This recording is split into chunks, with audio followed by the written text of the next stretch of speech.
take you? On the road to Euro. Let's hope so.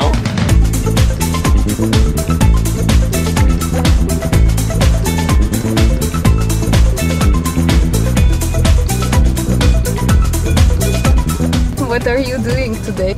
We have a DIRCOM meeting, and tomorrow will be a conference about economic governance in European Union.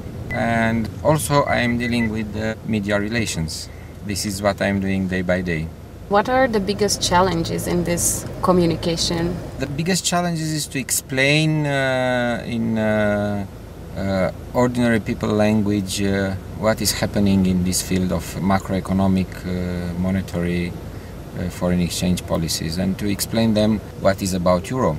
This is a very interesting issue for Romania. We established that we want to enter in Eurozone in 2015. So we'll have to explain to the people that there are a lot of things to be achieved in this short period of time.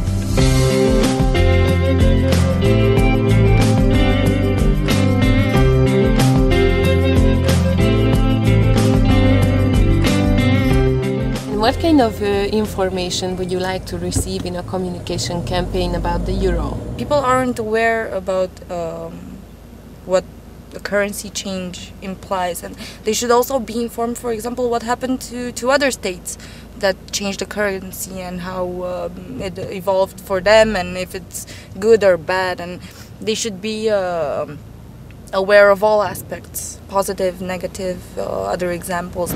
The main messages is one that single countries are very small in the worldwide context, and that being part of the bigger monetary area make them stronger, and they can support and get support from the others when things become difficult, as we are seeing now for some countries.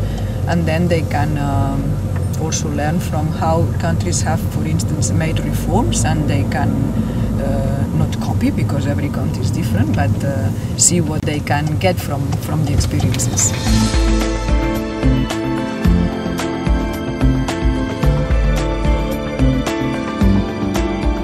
If we talk about the governance of the euro, I think it is quite amazing what has been achieved over the last years or so. I mean, we had a crisis. The market started speculating against some of the weaker parts of the euro area, but suddenly we saw how the EU machinery could suddenly take the big decisions, you know, about the big rescue funds, about new aspects of economic governance, etc., etc.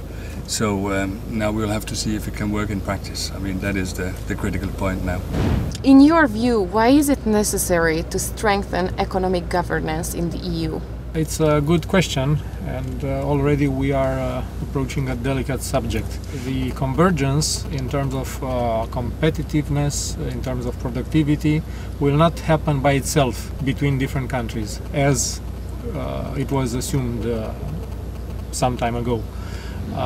In order for this competitiveness and productivity to get closer to each other between different countries, it's needed for people to understand what are the benefits for them if, for instance, their countries are on par with, let's say, Germany or Austria or Netherlands in terms of productivity. We strongly believe that the euro will be beneficial for the Polish economy.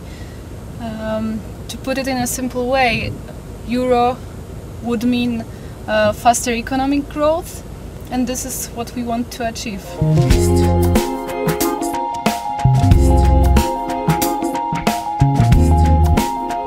How do you see the future of the euro?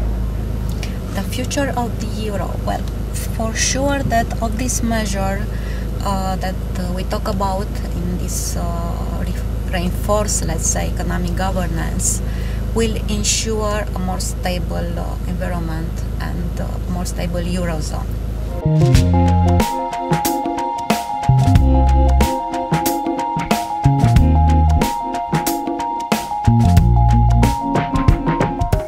Two things are important. Number one, I think that the level of awareness for the Romanian public of the depth and breadth of these issues is still lagging the agenda, let's put it this way. And I'm sure that Romania is not the only country in this situation. So we need events such as this one to bring the public's attention to the matters at hand, debate them, and I'm pretty sure that this conference will be one of many events devoted to this. We also need to raise the level of public discourse on this matter, and I think it was very important that both economic analysts and the media were present at the conference and could listen in and understand.